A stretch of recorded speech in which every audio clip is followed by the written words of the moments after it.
Good morning friends सकार गुरुत्वपूर्ण खबर आपण मान स्वागत मुझे तो फ्रेंड्स प्रत्येक दिन भली बहुत गुड़ी पछा पछा खबर सहित जहाँकि पीएम किसान कालिया योजना ठू आरंभ कर राशन कार्ड ई श्रम कार्ड बड़ बड़ घोषणा यह खबर भितर रही तेणु आपण मैंने 2 मिनिट अधिक समय दे ए वीडियो को निश्चित शेष पर्यंत देखंतु कारण आज वीडियो देखापी आपको कौन न्यूज पेपर किंबा खबर कागज देखा पड़ोनी से चलतु भाई मैंने बेसी डेरी नक भिडियो पर नजर पकईबा तेरे नजर पकईबा पूर्व जदि आम चैनल प्रथम आसी भिडियो देखुं तेरे आम चैनल को सब्सक्राइब कर पाखे घंटी चिन्ह को दबाई ऑल नोटिफिकेशन को दबाई दिंतु कारण आम जिते बेले भी भिडियो छाड़ू आपण पाखे पहुँचब सर्वप्रथम नंबर 1 आलू समस्या को ने मुख्यमंत्री मोहन चरण देले बड़ बयान।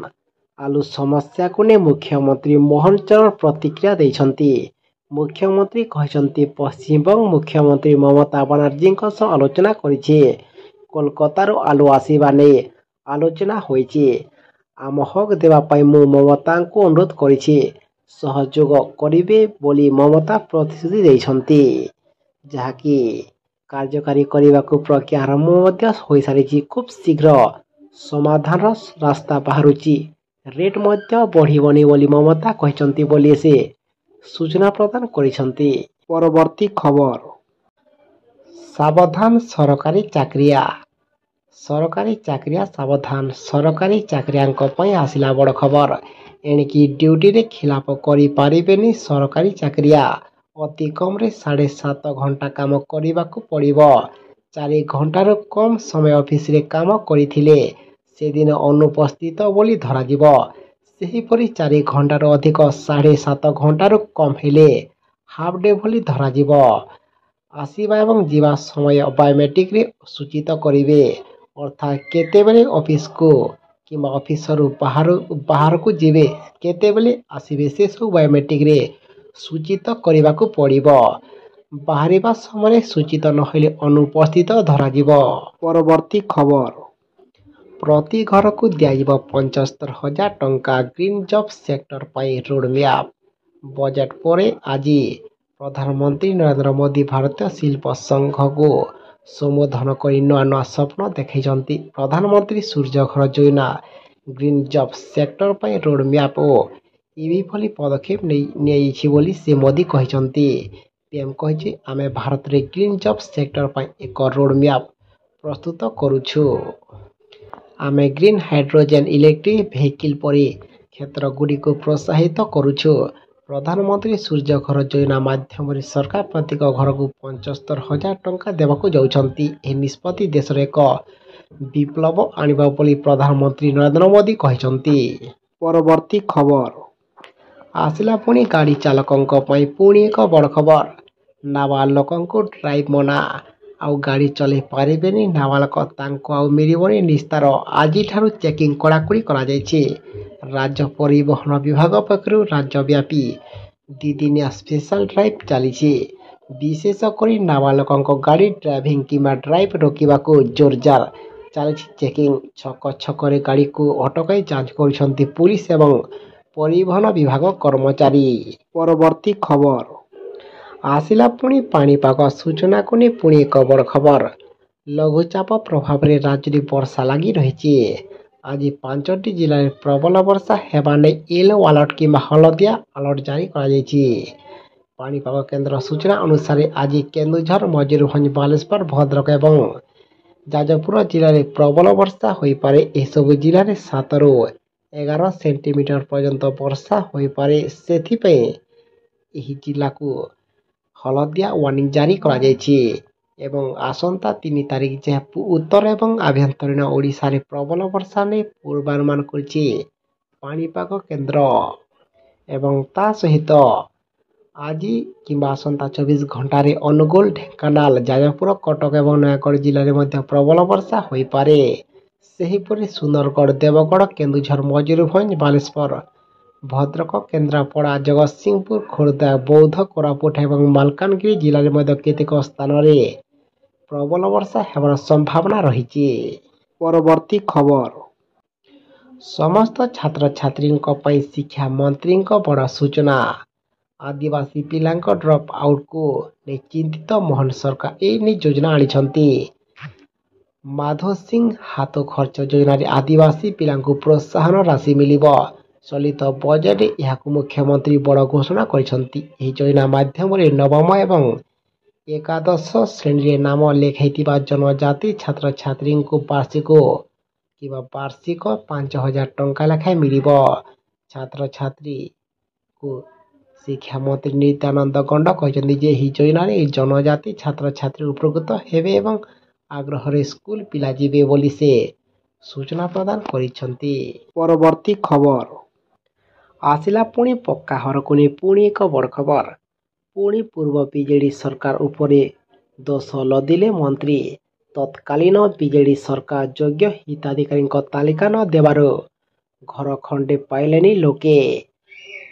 ପୂର୍ବ ସରକାରଙ୍କର ବେପାରୁଆ କାମ ଯୋଗୁଁ 6,57,945 ପକ୍କା ଘର ଫେରିଯାଇଥିବା ବିଭାଗୀୟ ମନ୍ତ୍ରୀ ରବି ନାୟକ ସୂଚନା ଦେଇଛନ୍ତି। ବିଧାନସଭାରେ ବିଜେପି ବିଧାୟକ ମାନସ ଦତ୍ତଙ୍କ ପ୍ରଶ୍ନର ଉତ୍ତର ରଖି ପଞ୍ଚାୟତିରାଜ ମନ୍ତ୍ରୀ ରବି ନାୟକ କହିଛନ୍ତି 2016ରୁ 2024 ଭିତରେ ତତ୍କାଳୀନ ସରକାର ଯୋଗ୍ୟ ହିତାଧିକାରୀଙ୍କ ତାଲିକା ଦେଇନାହାନ୍ତି। ପରବର୍ତ୍ତୀ ଖବର 1,000 ଟପିଲା ଡେଙ୍ଗୁ ରୋଗୀଙ୍କ ସଂଖ୍ୟା। 1,000 ଟପିଲା ଡେଙ୍ଗୁ ରୋଗୀଙ୍କ ସଂଖ୍ୟା। ବର୍ଷ ଆରମ୍ଭରୁ ଆଜି ପର୍ଯ୍ୟନ୍ତ ପ୍ରାୟ 1,076 ରୋଗୀ ଚିହ୍ନଟ ହୋଇଛନ୍ତି।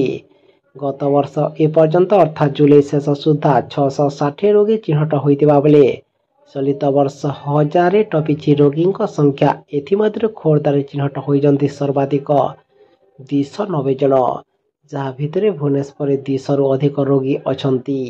ପରବର୍ତ୍ତୀ ଖବର ଓଡ଼ିଶାରେ ବଢ଼ୁଛି ବେକାରୀ ସମସ୍ୟା।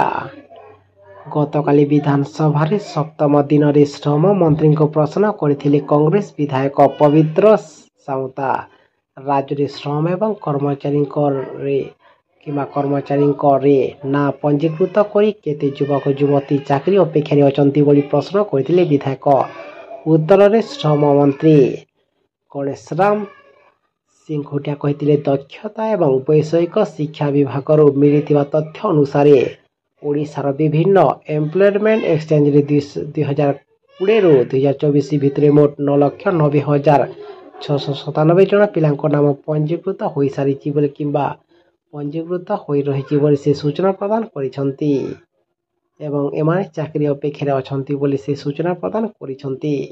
ପରବର୍ତ୍ତୀ ଖବର ଏଣିକି 450 ଟଙ୍କାରେ ମିଳିବ ଗ୍ୟାସ୍ ସିଲିଣ୍ଡର।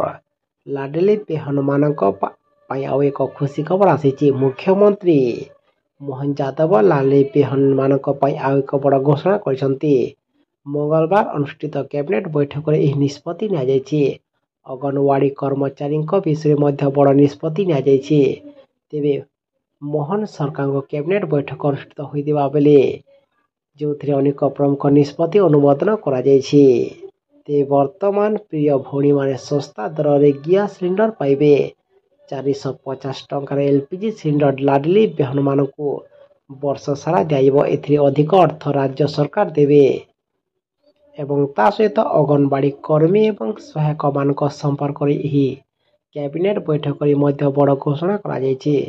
ସେମାନଙ୍କୁ ପ୍ରଧାନମନ୍ତ୍ରୀ ଜୀବନ ଜ୍ୟୋତି ଯୋଜନା ଏବଂ ପ୍ରଧାନମନ୍ତ୍ରୀ ସୁରକ୍ଷା ବୀମା ଯୋଜନାର ସୁବିଧା ମଧ୍ୟ ପ୍ରଦାନ କରାଯିବ, ଯେଉଁଥିରେ ଆକସ୍ମିକ ମୃତ୍ୟୁ କ୍ଷେତ୍ରରେ 2 ଲକ୍ଷ ଟଙ୍କା ଏବଂ ସ୍ଥାୟୀ ଅକ୍ଷମତା କ୍ଷେତ୍ରରେ 1 ଲକ୍ଷ ଟଙ୍କା ବୀମା ସୁବିଧା ମିଳିବ। ପରବର୍ତ୍ତୀ ଖବର ଆସିଲା ପୁଣି ଇ-ଶ୍ରମ କାର୍ଡଧାରୀଙ୍କ ପାଇଁ ବହୁତ ବଡ଼ ଖୁସି ଖବର। କାର୍ଡଧାରକଙ୍କୁ ପ୍ରତି ମାସରେ ବ୍ୟାଙ୍କ ଆକାଉଣ୍ଟରେ 1,000 ଟଙ୍କା ଲେଖାଏଁ ଯୋଗାଇ ଦିଆଯାଉଛି। ଏଥିପାଇଁ କିଛି ନିର୍ଦ୍ଦିଷ୍ଟ ଅନ୍ତରାଳ ମଧ୍ୟରେ ସରକାର ଲିଷ୍ଟ ଜାରି କରି ଆସିଛନ୍ତି। ଇ-ଶ୍ରମ କାର୍ଡ ଲିଷ୍ଟ କିଭଳି ଚେକ୍ କରିପାରିବେ ଏବଂ କେଉଁଠି ଡାଉନଲୋଡ୍ କରିବେ ଆସନ୍ତୁ ଆପଣଙ୍କୁ ଆମେ କହିଦେବୁ, ଯାହାକି ଇ-ଶ୍ରମ କାର୍ଡ କେନ୍ଦ୍ର କିମ୍ବା କାର୍ଡ କେନ୍ଦ୍ର ସରକାରଙ୍କ ଦ୍ୱାରା ପ୍ରଚଳିତ ଏକ ମହତ୍ତ୍ୱପୂର୍ଣ୍ଣ ଯୋଜନା। ଏହି ଯୋଜନା ମାଧ୍ୟମରେ ବେକାରୀ ସମସ୍ୟା ସମାପ୍ତ କରିବା ସହ ସେମାନଙ୍କୁ ରୋଜଗାରକ୍ଷମ କରିବାକୁ ପ୍ରୟାସ କରିଛନ୍ତି ସରକାର। ଏହା ହିଁ ଏହି ଯୋଜନାର ମୂଳ ଉଦ୍ଦେଶ୍ୟ ଏବଂ ପଞ୍ଜୀକରଣ ପରେ ଏବେ ଇ-ଶ୍ରମ କାର୍ଡ ନୂଆ ଲିଷ୍ଟ ଜାରି କରିଛନ୍ତି ସରକାର। ଏ ଲିଷ୍ଟରେ ଆପଣଙ୍କ ନାମ ଅଛି କି ନାହିଁ ତାହା ଶ୍ରମ କାର୍ଯ୍ୟାଳୟର ଅଫିସିଆଲ ୱେବସାଇଟ୍ ଭିଜିଟ୍ କରି ଆପଣ ମଧ୍ୟ ଚେକ୍ କରିପାରିବେ। ଅତି ସରଳ ଉପାୟରେ ଆପଣ ଏହି ଶ୍ରମ କାର୍ଡ଼ ପାଇଁ ଆବେଦନ ମଧ୍ୟ କରିପାରିବେ। ଯାହାକି ଶ୍ରମ କାର୍ଡ଼ ପାଇଁ କେତେକ ନିର୍ଦ୍ଦିଷ୍ଟ ଦସ୍ତାବିଜର ଆବଶ୍ୟକତା ରହିଛି। ନିକଟସ୍ଥ ଜନସେବା କେନ୍ଦ୍ରକୁ ଯାଇ ଆଧାର କାର୍ଡ଼, ମୋବାଇଲ ନମ୍ବର ଦେଇ ଶ୍ରମ କାର୍ଡ଼ ପାଇଁ ଆବେଦନ କରିପାରିବେ। ଏଥିପାଇଁ ଆପଣଙ୍କ ନିକଟରେ ଏକ ବ୍ୟାଙ୍କ ପାସବୁକ୍, ଠିକଣା ପ୍ରମାଣପତ୍ର, ପାରିବାରିକ ବିବରଣୀ ଆଦି ରହିବା ଆବଶ୍ୟକ ଏବଂ ଏଥିରେ ଆପଣଙ୍କୁ ଗୋଡ଼ଟେ କିମ୍ବା ହାତଟେ ଭାଙ୍ଗିଲେ ମଧ୍ୟ ଏଥିରେ ଆପଣଙ୍କୁ 1 ଲକ୍ଷ ଟଙ୍କାର ବୀମା କଭର ମଧ୍ୟ ମିଳିପାରିବ। ପରବର୍ତ୍ତୀ ଖବର ଆସିଲା ପୁଣି ପିଏମ୍ କିଷାନ ଯୋଜନାକୁ ନେଇ ବହୁତ ବଡ଼ ଖୁସି ଖବର। ଏବେ ବି ଆସିଲା ପୁଣି ପିଏମ୍ କିଷାନ ଯୋଜନାକୁ ନେଇ ବହୁତ ବଡ଼ ଖୁସି ଖବର। ପୁଣି ଯଥାଶୀଘ୍ର ଏହି ଯୋଜନା ମାଧ୍ୟମରେ ପରବର୍ତ୍ତୀ କିସ୍ତି ଟଙ୍କା ସମସ୍ତ ଯୋଗ୍ୟ ଚାଷୀଙ୍କ ଖାତାରେ ମିଳିବାକୁ ଯାଉଛି। ଯାହାକି ଅଲରେଡ଼ି ଏଥିରେ ବଜେଟ୍ ଟଙ୍କା ମଧ୍ୟ ବ୍ୟବହୃତ ହୋଇସାରିଛି, ଯାହାକି ଆପଣଙ୍କ ପାଇଁ ବହୁତ ବଡ଼ ଖୁସି ଖବର। ସେଥିପାଇଁ ଆମେ ଆପଣଙ୍କୁ ଅନୁରୋଧ କରୁଛୁ କି ଆପଣମାନେ ଯଥାଶୀଘ୍ର ଆପଣଙ୍କ KYC ଫୁଲଫିଲ୍ କରି ରଖିଥାନ୍ତୁ। ଯେକୌଣସି ମୁହୂର୍ତ୍ତରେ ସରକାର ପିଏମ୍ କିଷାନ ଯୋଜନାର ପରବର୍ତ୍ତୀ କିସ୍ତି ଟଙ୍କା ସ୍ଥାନାନ୍ତର କରିପାରନ୍ତି ବୋଲି ଏବେ ମିଡ଼ିଆ ରିପୋର୍ଟରେ ଚର୍ଚ୍ଚା ହୋଇଛି। ଯାହାକି ଯେକୌଣସି ତାରିଖରେ ଆପଣଙ୍କୁ ମଧ୍ୟ ଟଙ୍କା ମିଳିଯାଇପାରିବେ। ସେଥିପାଇଁ ଆମେ ଆପଣଙ୍କୁ ଅନୁରୋଧ କରୁଛୁ କି ଆପଣମାନେ ଆମ ସହ ସଦା ସର୍ବଦା ଯୋଡ଼ି ହୋଇ ରହିଥାନ୍ତୁ। କାହିଁକି ନା ଯେଉଁଦିନ ସରକାର ଟଙ୍କା ଦେବାଟା ଘୋଷଣା କରିବେ, ଆମେ ଆପଣଙ୍କୁ ଆଉ ଗୋଟେ ଭିଡ଼ିଓ ମାଧ୍ୟମରେ ଆମ ଏହି ଚ୍ୟାନେଲ୍ ମାଧ୍ୟମରେ ଆମେ ଆପଣଙ୍କୁ ଜଣାଇଦେବୁ। ତାକୁ ଦେଖି ଆପଣମାନେ କନଫର୍ମ ହୋଇଯିବେ।